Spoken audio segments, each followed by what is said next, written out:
Hey everybody, it's Anna, and welcome back to my booktube channel. I have already tried to film this video, but I think that the number of times my camera died when I was previously trying to film it was just the universe's way of telling me to let that shit go and try and film this on another day. So here I am. So I got pretty inspired to make this video, which is going to be my anticipated releases part 1 of the year, basically, because I have seen a lot of booktubers that are making anticipated releases for 2020 videos. And I think I've made maybe 1 anticipated releases video, so I thought, okay, I'll just like make a list. I think maybe I'll have like 5 books every month that I'm excited. Y'all, I have a spreadsheet that has no white space on it. There was some level of organization at some point, and then we had, I can't even find it, the first overflow page.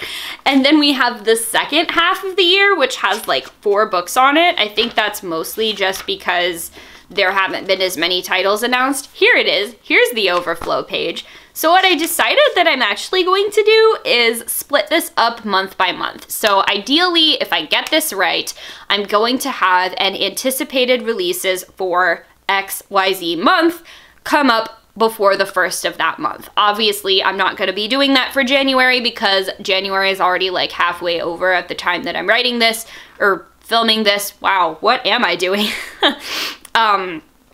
And I think that because there are still like more than half of my anticipated releases of January still to be released, I'll just go ahead and do this, and then you will see the February anticipated releases book come up before February 1st. So the first few books that I'm going to talk about are books that were anticipated January releases, but they've already come out because, like I said, I'm filming this on January 16th.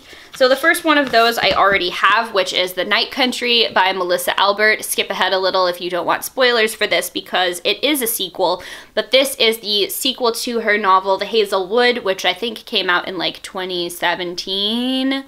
I think, maybe 2018, which I got as an Owl Crate book, and I really loved it, surprisingly. And I'm excited for this book because at the end of the last book, we found out that the main character is actually a fictional character that came to life from one of the fairy tale books that her mother writes, and then the book just ends right there, like on a cliffhanger. And so I have been waiting and waiting to find out what happens to this character, and now I finally can. So once I finish my like January TBR game books, I think this is the first book that I'm gonna pick up. Another book that I already had pre-ordered, but that isn't here yet because we had a snowstorm where I live, and it doesn't snow in the Pacific Northwest like where I live. It's too warm for that. So the entire city had to shut down for a few days, of course, is Dark and Deepest Red by Anna Marie McLemore. That came out on the 14th of January. It's getting delivered hopefully by 8 p.m. tonight, according to the Amazon app. Remains to be seen if that's actually going to happen, but I know that this is going to be a retelling of the Red Shoes fairy tale. I'm also super excited because this is the first book that is going to have their new pronouns in their bio, and it's going to be hella queer and beautiful and magical, and I'm super excited for that.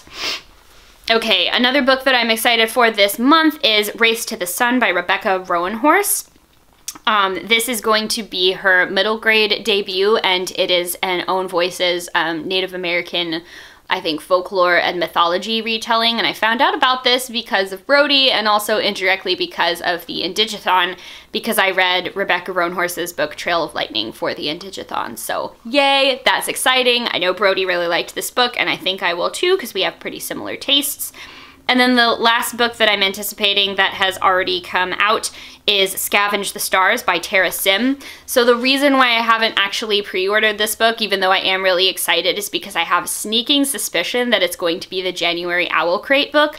But basically, from what I understand, this is a gender-swapped retelling of the story of the Count of Monte Cristo, which I love. Like, you know, we are here for some gender swappage in books, and also I really love Alexandre Dumas, so it's going to be super fun to experience that. Then we have some books that are coming out on the 21st of January.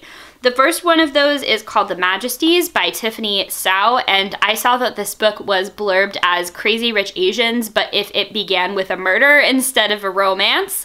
I don't usually tend to pick up more thriller type stories, but this one looked really interesting, and also it is by an Asian author, so as far as I know, that's outside of the pretty typical demographic of thriller writers, so I thought that that would be fun to try out. Also coming out on January 21st is Remembrance by Rita Woods. I have also been on a big historical fiction kick lately, and this is told across 3 different time periods. It's told across modern-day Ohio, Haiti right before the Haitian Revolution, and New Orleans right before the Civil War. And from what I understand, it's a sort of a family story that is told across multiple timelines. That just sounds really great to me right now because I have been on a big historical fiction kick, like I said. And then, let's see. Okay, also coming out on the 21st is The Seep by Chana Porter.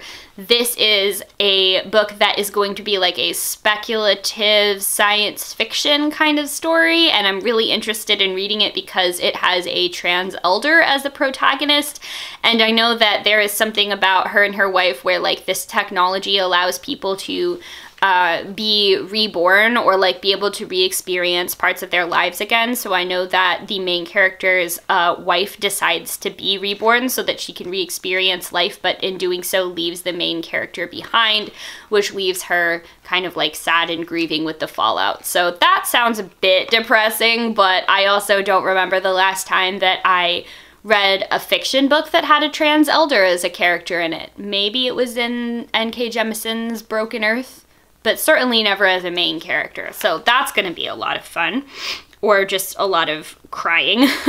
And then we have a couple of books that are coming out on January 28th. There's Blood Countess by Lana Popovic, which as I understand is a like YA historical fantasy type story about Elizabeth Bathory, who is one of the like vampire legend people in history, and I believe it has a female-female romance as well, so gay vampires means I have to read it. And then the last book that I am excited for coming out on January 28th is Prosper's Demon by K.J. Parker. So let me pull up the blurb for that. So I was definitely drawn into the cover of this book because it's basically like someone wearing an Elizabethan ruff, but their head is a cloud of smoke instead. And I will just go ahead and read you the blurb for that. In a botched demonic experiment, they say the demon feels it 10 times worse than the man, but they don't die, and we do. Equilibrium. The unnamed and morally questionable narrator is an exorcist with great follow-through and few doubts. His methods aren't delicate, but they're undeniably effective. He'll get the demon out. He just doesn't particularly care what happens to the person. Prosper of Shans is a man of science, determined to raise the world's first philosopher king, reared according to the purest principles. Too bad he is demonically possessed. I believe that this is coming out as a Tor.com original, and I tend to have a great track record with really enjoying those, and they tend to have a great track record of getting translated into really excellent novels, so who knows, if it's really good, you may be seeing a novel based off of it coming in a future anticipated releases video. So those are all of the releases that I'm looking forward to for the month of January. I will be posting the February one pretty soon on the tails of this, and then I would like to get those pre-filmed so that I can actually have them set and ready to go well in advance. So if you liked this video and you would like to see more of what I do, please go ahead and hit the subscribe button because that is the best way to get notified when I post new stuff. As always, thank you all so very much for watching, and I'll see you in the next one. Bye!